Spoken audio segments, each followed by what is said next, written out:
Ciao! Welcome back to another episode of iMovie Podcast, the podcast where we go through the 250 films on the list of the top movies of The top Letterboxds. 250 rated Yes, films. but I didn't watch. And today is the moment of Mulholland Drive. Today is our first exploration into the world of David Lynch. We've both seen some of his films before, but this is our first time speaking about them on the podcast. I think there are three of his films in the top 250, which are Mulholland Drive, Elephant Man and Twin Peaks. It's quite and a Twin weird Peaks, selection. yeah. It's true, and none of them is particularly on top. In fact, Mulholland Drive is the 214th at the moment, but it has been for a few days, out of 250, which is at least curious, let's say. I expected it to be higher. Was it the first time that you watched it? No, it was my first or second ever Lynch that I watched a few years ago.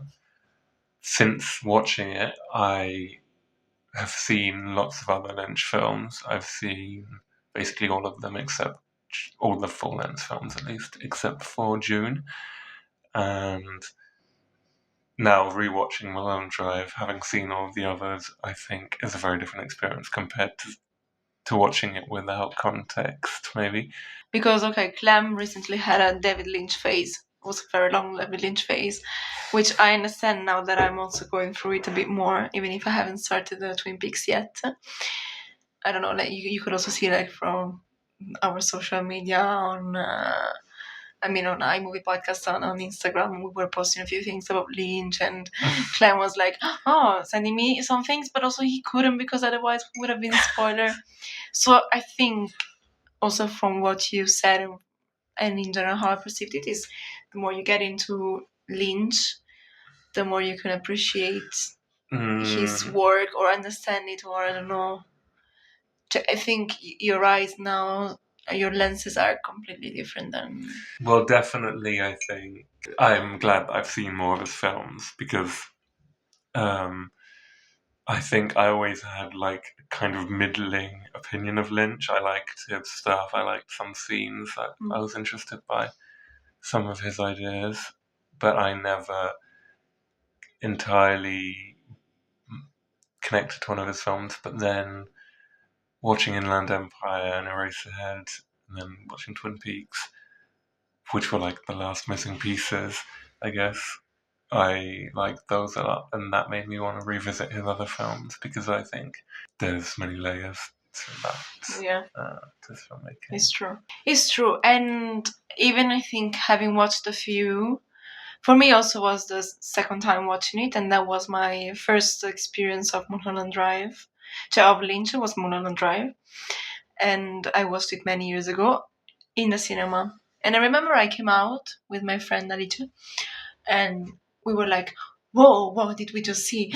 Let's figure out together what happened. This could be that, this could be that. And I would love so much to have a recording or a video of us discussing that with, I don't know, the mind of 18 years old, I think. I remember that I was intrigued. For me, I think the first time I watched Mulholland Drive, I wasn't even really that curious to figure anything out. I was, of course, confused somehow. Yeah, I don't know. It didn't properly click with me. Maybe I wasn't ready to watch it, but not ready, but more not fully engaged in because I could put my mind to stuff at that time, but I wasn't engaged enough in that world, I think, to properly think about it. Yeah. I understand. And maybe also, I don't know, it's one of those cases in which watching the work of a director in a chronological order maybe makes it more intriguing and interesting because you have the time to understand what he wants to say and how, especially his tools to say what he wants to say. Yeah. Yeah. The interesting thing about Lynch is that his early films, like Eraserhead and Elephant Man, are very different to his later films.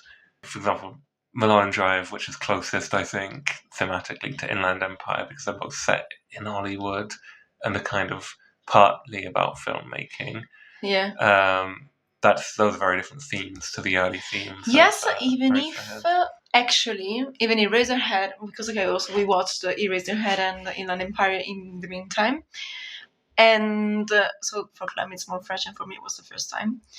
And we have to say, both of them are actually very nightmare, and his focus is a lot also to describe the feelings of this potentially bad thing happened, or is happening, or could happen, or is not how I want it to be. And therefore, I'm giving you the feelings of these fears. Yeah, but I think the world. Yeah. There's a difference, because I think in Eraserhead, the world, the film, is extremely kind of surreal and strange, very on the surface level. So it's a very strange world that the characters inhabit. Yes. You have like this alien baby and these women who live inside the radiators and all these explicitly surreal elements. Whereas the whole, I guess, the magic of those two later films, Mulholland Drive and Inland Empire, is that they're set in quite kind of this American dream, pretty in pink kind of Hollywood landscape, in which very close under the surface you have like kind of underlayer, a dark underlayer to that glossy American dream, which is basically a lot of Lynch's films do that. They have like this idealist suburban life with cotton candy happiness and saccharine like dialogue, and just under the layer you have extreme darkness, extreme griminess and perversion, and that's and so like, you know, it's like, and that's like in that scene in Blue Velvet where the camera goes down into the grass and into the world of the insects and the dirt. That's almost like a visual representation of what Lynch's films do somehow. Yeah. Yes, I agree. That's very true. Yes, because he does these, so he has like his, if you want, social criticism on this level, and then he can explore always this level, always, at least often, he explores this level of societal, collective dimension, and then also the individual and inner, very deep and conscious, and even maybe sometimes even more conscious dimension that is actually more personal. So he has these two dimensions, and that I think he makes combine extremely well in the end. This one side, and then on the other side we have like normal themes, like a straight story. That for me, I struggle to associate to even to Elephant Lynch. Man is more. That I haven't watched yet, though. Exactly. So it's interesting that these two worlds live together, but at the same time it also makes sense because, again, like the most disturbed and absurd and surrealist parts are usually related to this glittery world and everything, while the more realist ones belong to. I was listening to a podcast called Arte Settima, if you're Italian, I recommend it, and they were really making this distinction and saying, the rural area of the US is not really talked about too much from, I don't know, American directors, or not in this very realistic way. And so he tries to give that, to show so that face of America, together with United States, together with giving a real face of the United States within the show business world. So it's like, to represent the real, you have to use maybe these techniques. Okay, like Hollywood film, like could be even like, to be honest, Forrest Gump. Okay, and so we have this idealization of the US, of course, like seeing some flaws, but how do we really represent these flaws? Not very much. And so this is the US, we're strong and powerful, and we care about this and we care about that. And he's telling you, okay, to enter this world, you have to destroy yourself, and it's a huge competition. And okay, maybe we'll go through it more, discussing Mulholland Drive. And on the other side, he's saying, okay, what I feel that is missing is the true face also of the other part of the US that is not represented so much in the media, or not so valued like given it hasn't given value enough, maybe, which is the rural society. So, Mulholland Drive. What is it about? That's a good question. I guess the best way to summarize it is it's a story about an actress named Betty who arrives in Hollywood to stay in her aunt's apartment. She wants to become a film star, and she's got an audition coming up. And at her aunt's apartment, she encounters another woman named Rita who doesn't really remember how she got there. And I guess that's the... She doesn't even remember. That's all you need as a setup. And at the same time, you've got another story about a film director who is trying to cast his film and trying to choose a main actress, but he's receiving a lot of pressure from the studio who are kind of pushing for a specific actress to be cast. And he's battling against the studio, but they're telling him that this is the girl. She's very pretty. May I offer you gentlemen anything? Espresso. So Camilla Rhodes. Yeah. So I think that's the setup basically. Yes, I'd say so. Then we have, of course, a few surrealist scenes here and there, but those are not strictly belonging to the main plot. I guess also, I think that one thing that's very important to highlight is firstly how visually beautiful this film is. And with a fantastic soundtrack. It's really just has amazing colours. Yeah, in this of 2001. It's just quality wasn't brilliant. Good, but they're very maximalist colours. You have like really bright reds and bright pinks and bright greens and blues in Mulholland Drive. And they all really stand out. And then you have this beautiful soundtrack by Angelo Badalamenti, who also did the soundtrack to Twin Peaks, and it has a similar brooding effect to the soundtrack of Twin Peaks. I think one of the effects the film has, like every Lynch film in a sense, is it has kind of a nightmarish edge to it, specifically and most famously, I think, in the scene of the diner, which is probably the most famous scene from the film, and I think it's become famous individually. It's maybe Lynch's most famous scene, or the most... I mean, I don't know, people always talk about the diner scene from Mulholland Drive, and... In a certain way, maybe it even went further Lynch in terms of it can be used even as a meme or something, and people don't necessarily know that it's of a Lynchian film. Yeah, true. And because it operates with that kind of nightmarish logic that Lynch uses in nearly every film, and the way in which that kind of brooding music plays underneath what seems to be a relatively banal conversation, which kind of takes what's normal and turns it into something creepy. I can see him through the wall. I can see his face.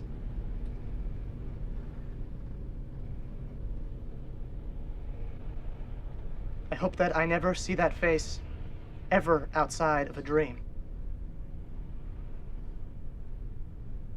I think also I think one thing that I always find is that whether it's the scene from Lost Highway where the mystery man says, "I'm at your house," or whether it's many scenes from Twin Peaks, or whether it's this diner scene from Mulholland Drive, one thing that Lynch consistently manages to do throughout his work is always dig at some fears that we have, some nightmares that we, the viewer, have.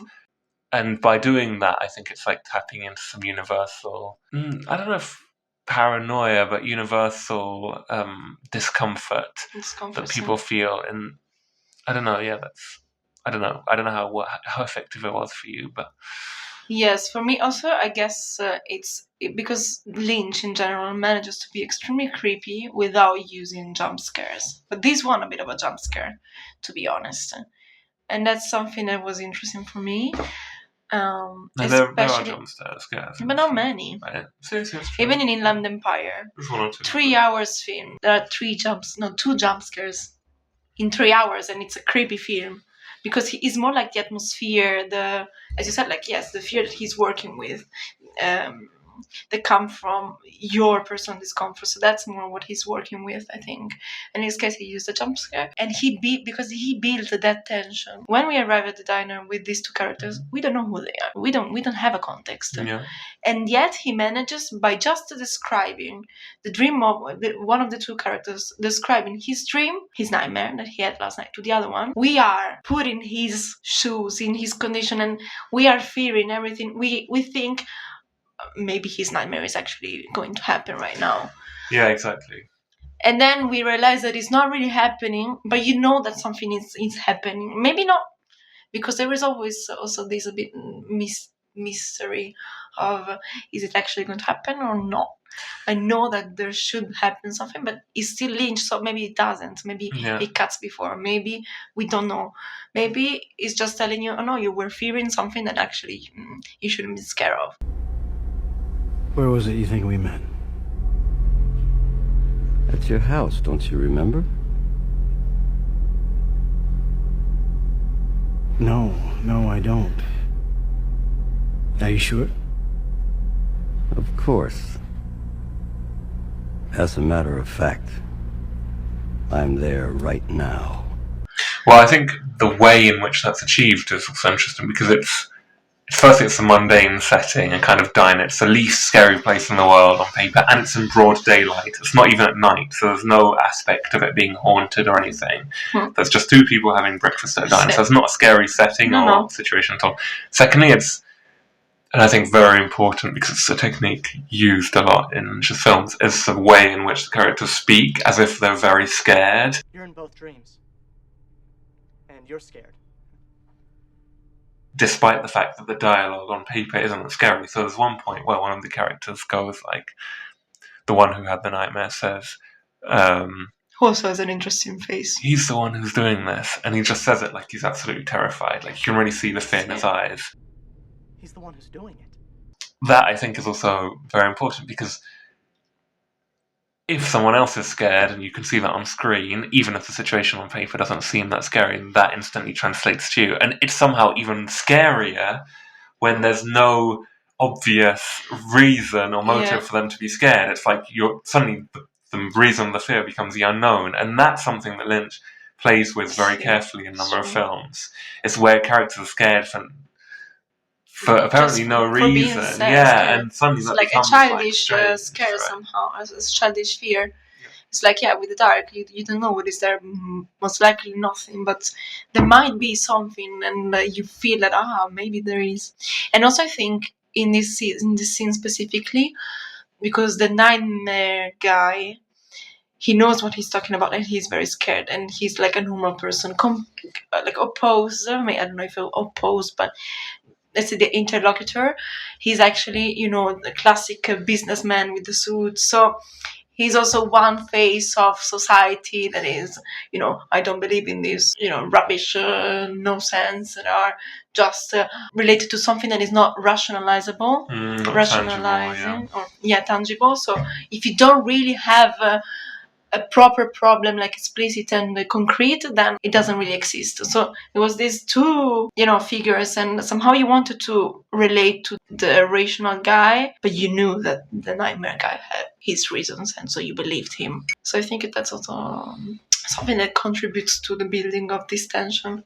That, and then there are different moments. And there's different moments, like I said, there's a few pretty creepy scenes, but even the scene where Rita disappears for the first time, and suddenly the whole film kind of collapses when they come home from the club and she disappears. It's like the first time you realise something isn't quite right with her. I mean, something's not quite right, but it's the first time you realise. The club Silencio. And also even the scene at the beginning where the old couple start laughing in the car once they've dropped Betty off. It's creepy as fuck. It's true. And we see them also at the end. And they're still creepy. It's true. And I guess another point we should talk about is the way in which Hollywood, as a facade, is... for example, there's that scene at kind of where the director of the film, who's being coerced into choosing a specific actress, meets a character called the cowboy at midnight, and the cowboy kind of tells him, no, you've got to pick this actress to be in the film, or else, you Yeah, know. and he has to meet this guy. Like, he goes there because he's asked to go there, otherwise he wouldn't have his money back. Mm. And so it's like, it's not even his choice. He goes there by himself, but he's forced. Reluctantly, so. Yes. And there is, it's a super creepy atmosphere. The light that goes on and off. This character who is like with this cowboy.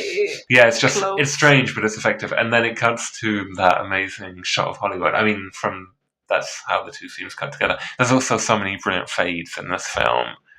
Specifically, there's one where it cuts from the trees of like Sunset Boulevard from a shot tilted up from a car onto the trees, onto Betty's face, and it's like become a famous crossfade, but it's really brilliant.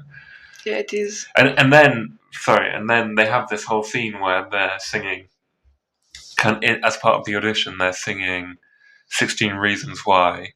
Why I love you,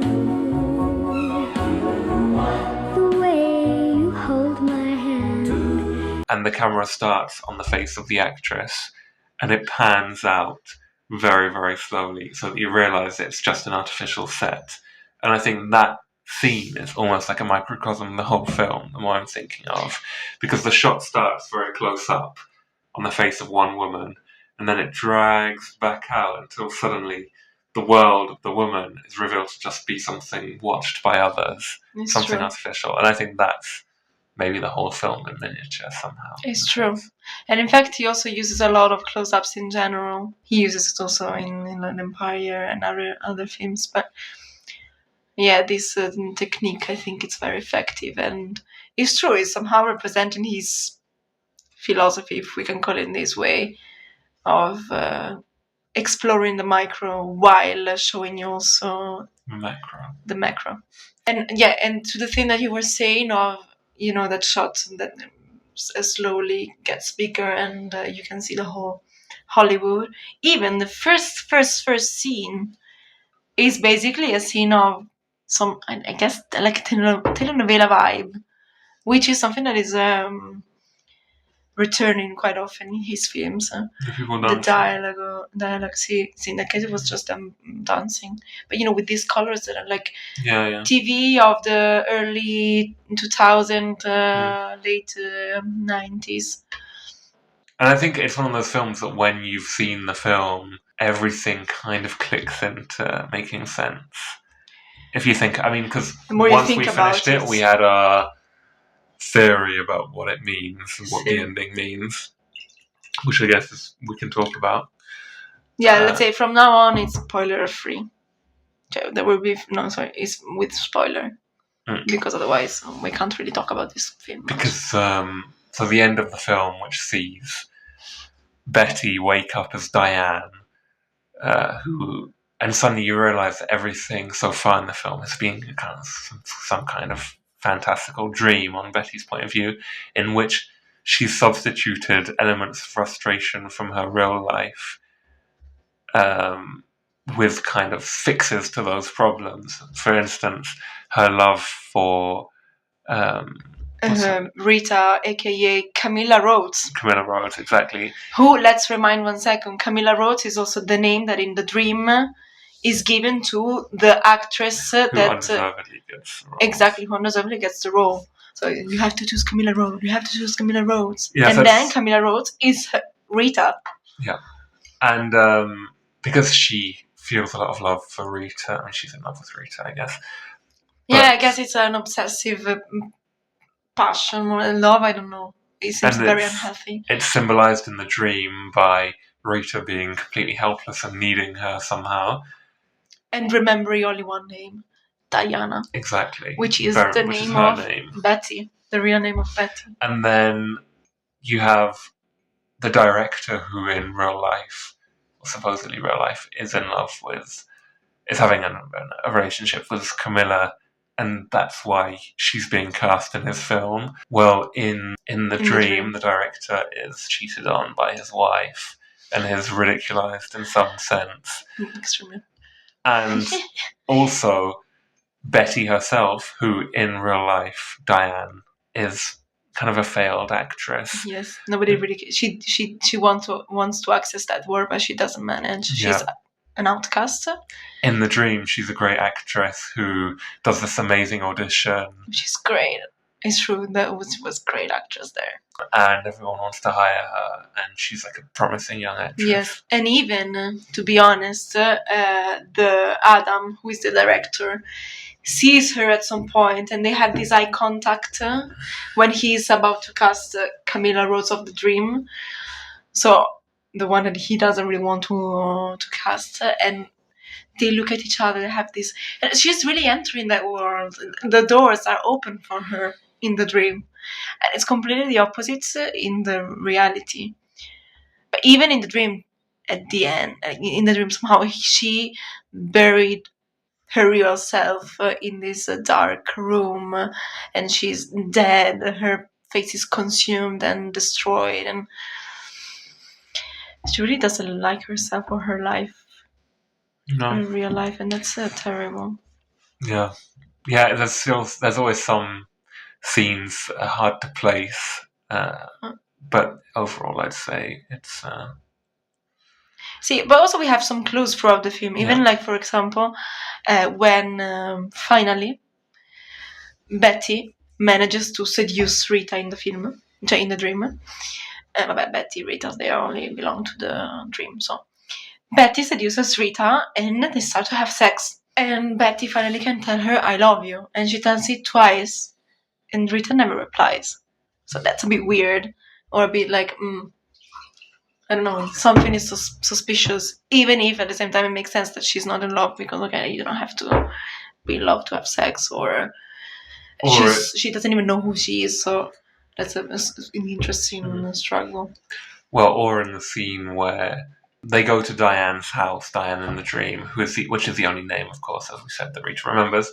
And in that scene, Diane is dead and has kind of been erased. And that's maybe the way that she subconsciously would like to erase herself. Yes, she doesn't like herself. A lot of the things that happen in the film feel like the subconscious desires of Diane and the way she would like things to be. Mm-mm. Because also what we see at the end especially is that all the characters that belong to her dream are actually, most of them at least, they're then at the final scenes when they're at the table, and we learn explicitly that actually Diane is a failed actress and her dream didn't come true and everything. And you see like Coco, who is the house owner, who is actually, I think, one of the producers, or I don't know, but in any case, like an important role of the elite of this cast of this production.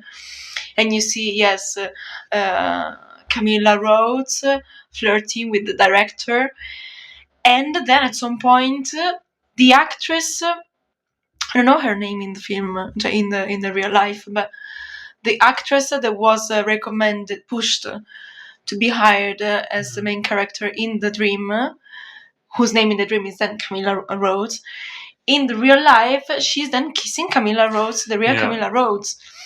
But in this like opportunistic way, you feel that they don't really care about each other. Well, that's why, in the dream, Camilla Rhodes is given everything on a plate. I guess that's the fact that she's exactly, she has everything. Matched that face to that name. It's important. I also think it's interesting because it kind of reminds me of in Twin Peaks Series 3. There's a similar idea. Okay, then But no, I was just going to say that somehow the real scary or sad part is in fact not the dream. It's more reality. The awakening.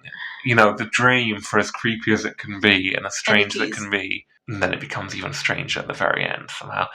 But the real scary part is when you wake up and everything's wrong. Yeah. Yes, exactly. And you have to face what you feared the most. And she's not able to change it. That's also another big thing. So it's intense. And there are also all these themes, very human themes of fear and desire that is also through sex, and we see it with Rita. So the sexual scene between the two main characters, which maybe it's a bit obnoxiously full of tits, but and Classic Lynch. And but also, even if you want, in the scene when Betty has the not rehearsal, you call it, like the when she tries audition. Okay, thank you. When Betty has the audition for this film, this the approach to the Hollywoodian world, and we saw that I liked very much, because what Lynch is underlining is again like some horrible parts of Hollywood, which is when she's at home, she's asking Rita to help her to rehearse the screenplay, and she says it in one way, and then when she's actually there at the audition, the man, who is like double the age of her, the main character, the main actor, he pushes onto her a different version that is extremely, extremely sexual and sexualized, and he wants her to be extremely close to his body, especially on the hips. She plays with it. She's like, at the beginning, you can see that she's a bit, what the fuck, what are you doing? Please don't do this to me. But then she also knows that to get the part, she only has to play that role, and she did an incredible performance, and she really nailed it, to be honest, and the whole thing came out as great, but she's forced the desire of someone else onto her, while we see with Rita that she's desiring, so she has to manage these situations that are very, very hard, especially if you are, again, like she's portrayed at the beginning as a bit of a girl in her own world, that she doesn't really know how real life is, and she has to contrast to the real life, and so she has to wake up from this innocence, and she plays with it and she nails it, and we are shown the horrible side of this world too.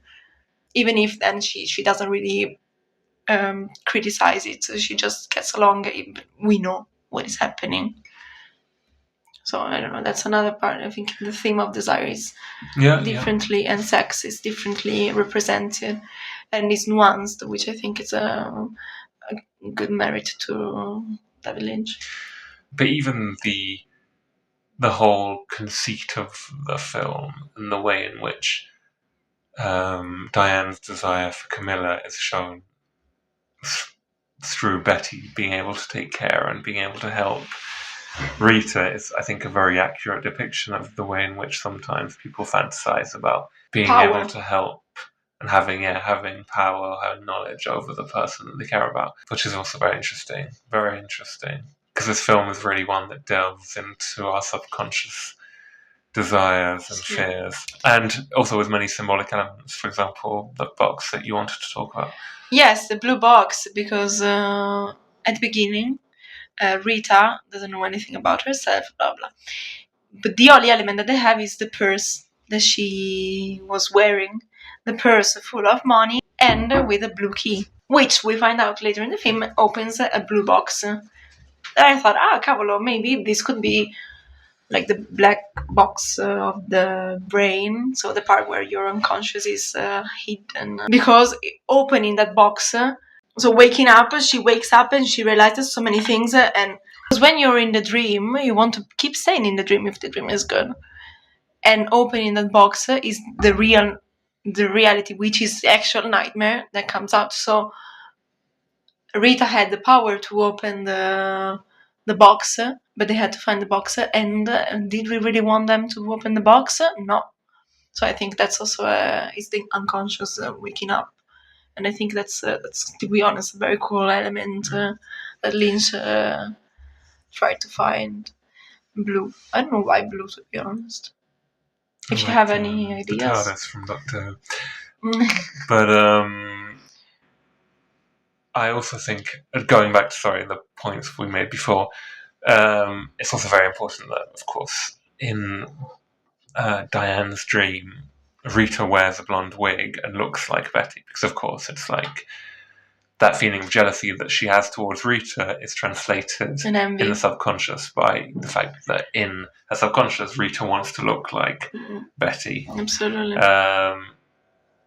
Yes, because Which also is there also- is all this thing even of identity with the names and having no name, you have no identity, but you want to look like your ideal, your reference point, Well, which is Betty, which is actually Diane.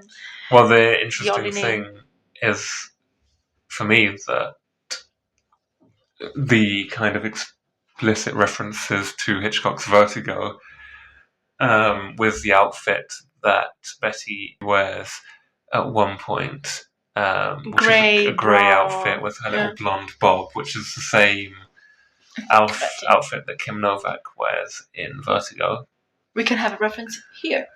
And both films, of course, are about two women who are similar. Are they the same person? Are they not? We don't know. And which you need to watch Vertigo. Maybe we can watch it soon, because it would be an interesting comparison to Mulholland Drive. It's true. Or at least you put it out. But it's so similar. I mean, there's really many themes in common. So these two women who are lost. Both films feature two women who don't know their identity. Yeah, don't exactly know who they are, I guess. Yeah, because Vertigo in Italian is the woman who has lived twice. Yeah, well, interesting. Very interesting. So obviously there's explicit comparison points. Although Vertigo is set in San Francisco, not in Los Angeles. But San Francisco. And another thing I wanted to say is the scene where they go to Club Silencio and the singing woman in Spanish continues to sing after she collapses and is dragged off stage, which is just a very strange scene, but very marking, I think.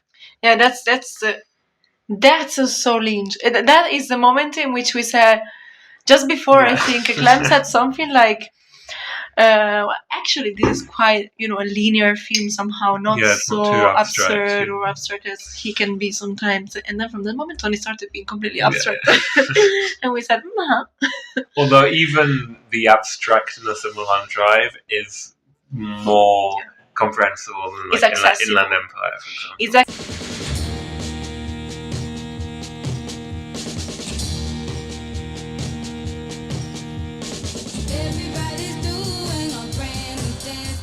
I also think one thing of Lynch is that his themes in general are accessible.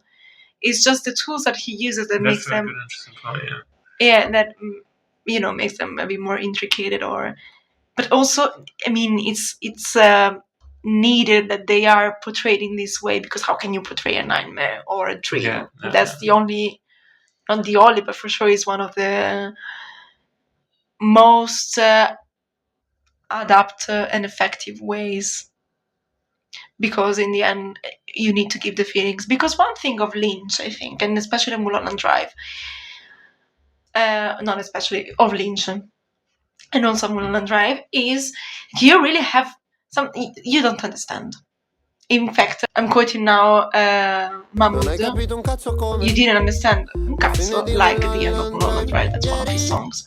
But I think, I understand what you mean, of course, but I think that Mulholland Drive, the more I think about it, the more it's clear. Yeah, it's the clearest of Lynch's films, maybe. Absolutely. And I think the more you watch Lynch, the more it becomes clearer, Mulholland Drive. I agree. But when you're... I agree that if you watched it, like when we watched it out of context, it's different. It's like, what is happening? Well, I have to interpret this, I have to interpret that. Yes, absolutely. But at the same time, it still affects you physically. Mm-hmm. You have some feelings that you might not be able to explain to yourself or to rationalize, but you have the feelings and the sensations. And that's, I think, one of the greatest things of Lynch, one of his assets. I agree. And that's his strongest point, maybe. See, even more, to be honest, in Inland Empire, that also we're talking a bit about here, because it's not in the top 250. But I remember in Inland Empire, I didn't understand much. I had some feelings, so much that they stayed in my body. And I remember the day after, I was washing the dishes, and Clem got up and opened the door of his room. I got so scared. I was like, I had an inner fear that no sense, because okay, how many things happen this thing, no? But I had this uncertainty and this general feeling of something might happen now. They are about to chase me. I have to hide and run. And that's something very... I mean, he managed to make these feelings stay with me for a few hours. No, absolutely. Or a few days even. But I think that's what's great about Lynch, is that for all the abstractness and surreality and surrealness that occurs in his films, they remain affecting in almost every scene, which is what I wrote about Twin Peaks, and I said, whether it's through comedy, through fear, through tenderness, or through tension, nearly every scene, at least in Lynch-directed Twin Peaks, is affecting in some way. And I think that's one of the best things about Mulholland Drive, is that firstly it looks so amazing, it's just fantastically shot, but nearly every scene is intriguing or affecting or touching, or there's always top quality. And even if it's just one scene in a kind of abstract mess, like in Inland Empire, where nothing really makes sense, it still remains engaging enough on a scene-by-scene basis that you want to solve the puzzle. It's true. I agree. Because even the Silencio Club, and you're like, it's random. It's there randomly. But it's got a real humanity at the heart of it, I think, as well, which is important. Yeah, but you want to watch it, and even you want to be transported into that world. And say, okay, I am among the spectators of this show that is weird and bizarre, and at the same time completely magnetic, as is the main singer, La Llorona. Yeah. Who is, by the way, a great interpreter, because that was beautiful to see. Yeah, it was great. As they were a bit also, like Rita and Betty, they were also both a bit in that world and captivated and a bit scared. Understandable. Yeah, very understandable. So how would you rate Mulholland Drive? Mulholland Drive, I think for me, a 214th position is not enough. Because it's a great film. It's 2001, so he already made a few interesting films. But I think this one might be among my favorites, if not my favorite, of Lynch, to be honest. You're going to give 4 stars? I gave 4 stars. Are you going to change that? I think so.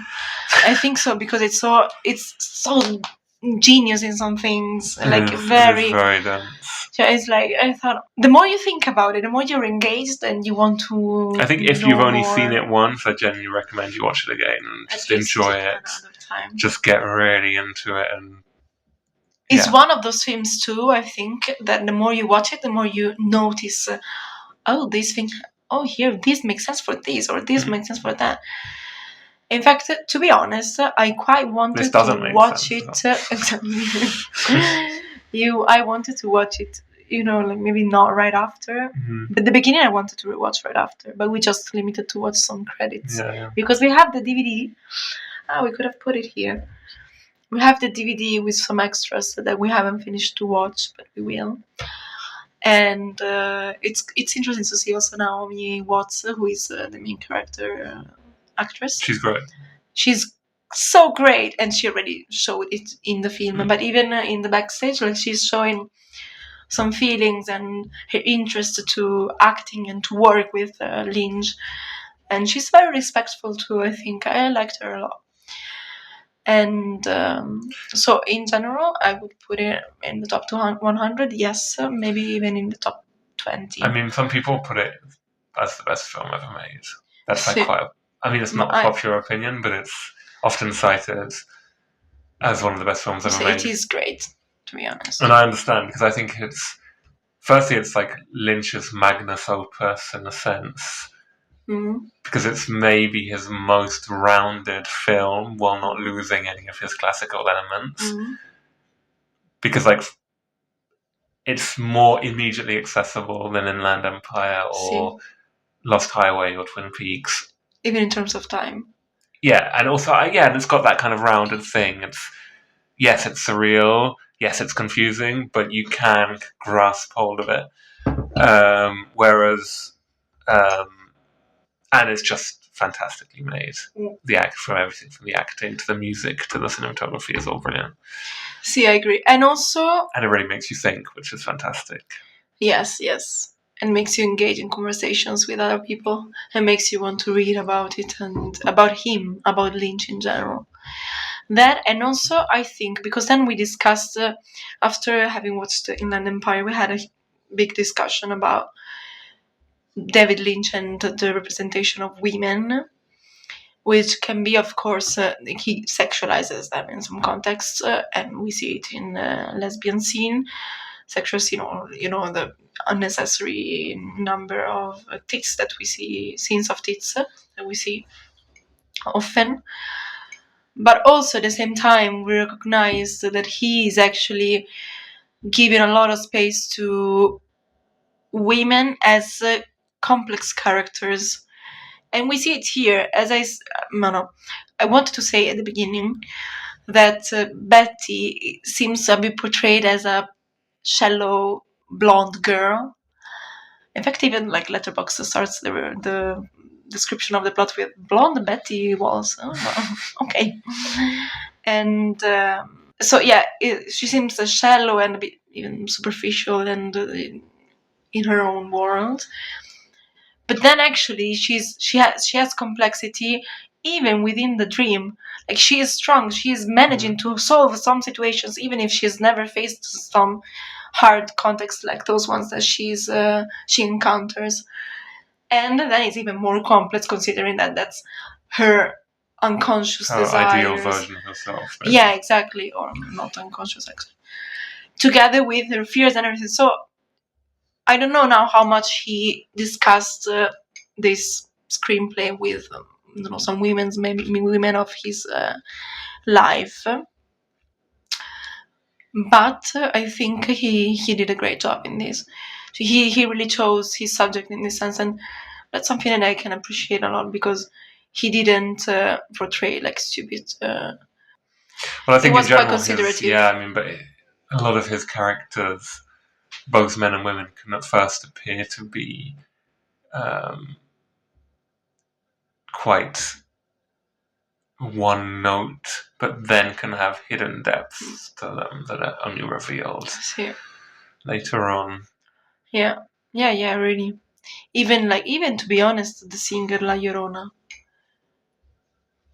Okay, she doesn't say anything; she just sings and everything. But I don't know, she's given value in a way that I can appreciate. It's like she has something to say, and somehow it makes her say that, and that's something that I like. She's not a one-dimensional character, even if she appears twice and she's just singing. But no, yeah. Where would you put it in? Well, it's hard to say because, it's just hard to say. It's a great film. As you say, the more you think about it, the more it really makes you think, which is just what you want from. I understand the people who really. I mean, you'd have to put it in the top 100, wouldn't you? Yes. Really? Also in cinema history, yes. I'd say. No, you really would. I think you have to. I think you have, even, to be honest, in top 10. Top 10? Because it's unique. I think if I were to choose a Lynch to put in top 10, I would choose Twin Peaks: The Return. But I haven't watched it yet. I think it's more. It's longer, so it's. I mean, it's for me. That's Lynch at his very, very best, at his most uncomfortable, at his most honest. That's really. The last 3 episodes of Twin Peaks: The Return is something really special. But no, I would also say no. I don't know if top 10 because I have the Sony films I love so much, but no, but not on your personal one. In the general. It is incredibly well made. Yeah, it is. But I understand also if you want Twin Peaks. To be honest. Well, Twin Peaks: The Return would be my personal favorite Lynch, I think. But I will confirm in the future. Mulholland Drive, which is in the top 250, no? It's not because it's a TV show. I think it would be like top 10 if it were on the Letterboxds, but it's not. It's counted as a TV show. But it's I see, because it's 4.5, I think it's 4.6. 4.6, yeah. Yes. So but no, I think that, where would I put it? I think it deserves to be counted as one of those films like Vertigo. People often compare it to Fellini's 8.5 because they say like only Fellini could have made 8.5 and only Lynch could have made Mulholland Drive. But I didn't really like 8.5 that much, to be honest. I think Mulholland Drive is way we better. need to know more about Fellini in general. Yeah, true. It's probably one of those For things. sure, it's a very interesting idea. But again, because he's breaking down the world of. Well, it's like 2001 also. The cinema. It's like people always say 2001 has to be in the top 10 because whether you like Kubrick or not, it's so revolutionary that it has to be in the list of most important films. See, maybe that's one of the reasons. And maybe it's similar to that in a sense. I think it's one of the most interesting films ever made. And because it's had so many people have tried to interpret it and understand it, and I think it's brilliant. It's a great film. Yes. So the way in which, how did he ever think of that idea? The writing process. You're in awe. You have to be in awe. Yes, it's true. Sometimes you think like, how? What happened in your brain to make this thing come to life? Because it is really like, I think the process of writing a script must be so intense, exhausting, and you want to say many things, but also he's really working with images, because how can you explain also some things? So, you say, I want the camera here to show this, but you have to have the vision first, and I don't know. But also if he remembered his dreams, or if he could do the lucid dreams, Lynch. No, for sure, has a lot to say about dreams, I think. See, in fact, maybe he was mastering the. Well, it almost feels like a lot of his ideas come from dreams or reveries somehow and have been put on screen, I guess. A bit different from the dream of Stephanie Meyer. Yeah. Twilight. Although there are some similarities, we have to say that, yes, of there course. Are some similarities. And it's brilliant. But I also really like Inland Empire. I know it's darker and less linear, more abstract, I guess.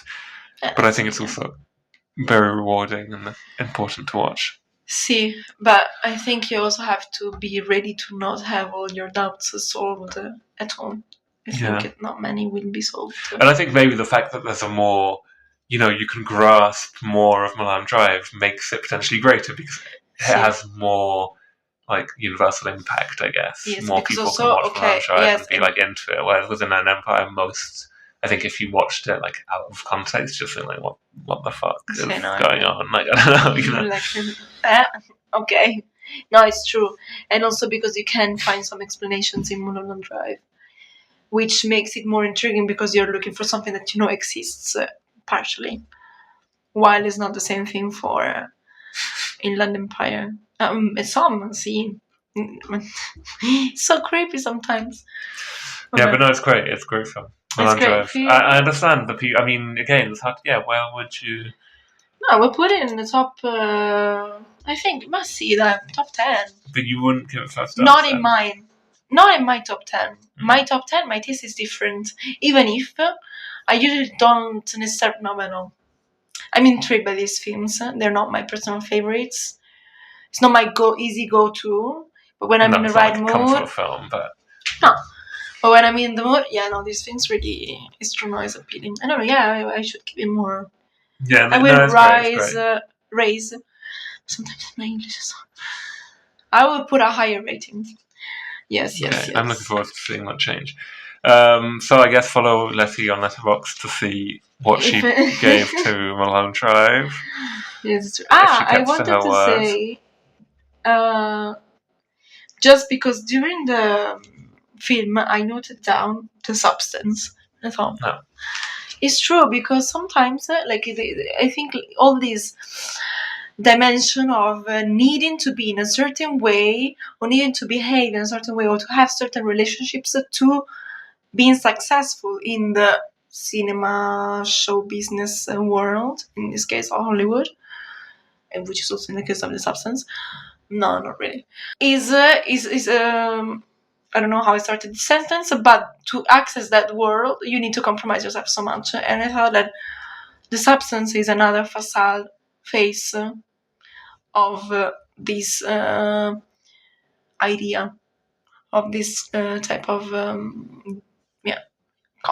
discourse. I don't know, which is mixed with the body horror, so it analyzes another aspect of it, but it's still somehow the horror of that war, the potential horror, and also the greatness of that war, because when you are there on top, some things are great, even if, again, you have to do some compromise. So it's like, I don't know, sleeping with the director, or having to, adapt to discussing discussing desires of people that you don't want to be in contact with. So there is still this part, but at the same time, you can have an easy life, and you are desired, which who doesn't like to be desired, I guess. Yeah. To some extent, of course. So yeah, I wanted to mention this parallelism, I guess. Yeah, it's interesting. Yeah, no, the two films definitely have some themes in common. Many, I think, and you know what? The substance, what the music from which film does it use towards the end of its film? Towards the end of the film, they reuse the music from Bernard Herrmann's Vertigo score. Ah, yeah, so there you go. Another connection point. Is a sequel that closes. It is. As in Mulholland Drive. Exactly. Somehow. Well, anyway, yeah, for sure it's rated too low, and I mean, it's like 200, so there's like so many worse movies that are above it. Yeah. Like, objectively, I mean, I think, like, I don't know, you could just go through the films list above, and most of them shouldn't be above. See, I agree on that. See, especially because it's true, some films shouldn't be above on that. There's many we can talk about. And another important thing to remember is, well, David Lynch actually gave us 10 clues which would help us unlock this thriller, and they came, I think, in the original DVD release of Mulholland Drive. He appended a little note in which he gave these 2002 10 clues. DVD edition insert. So we'll put the clues on screen now, and you should bear all of these in mind if you decide to rewatch the film. And if you haven't decided yet, do it. We decide for you. Yeah, you should rewatch the film, and you should think about these clues when you watch And we them. also should do it, to be honest. If you arrived here, subscribe. Yeah. If you liked it, give like it. And especially... it's been probably our longest video so far. So, yes. But we have a lot of things to say. Yeah, and maybe even more, so we can even continue a bit in the discussion, in the comments. And especially if you notice some things that we didn't mention. Maybe we didn't even notice it. So please read them. Yeah, that's it, I'd say. Yep. See you in the next video. Bye. Bye.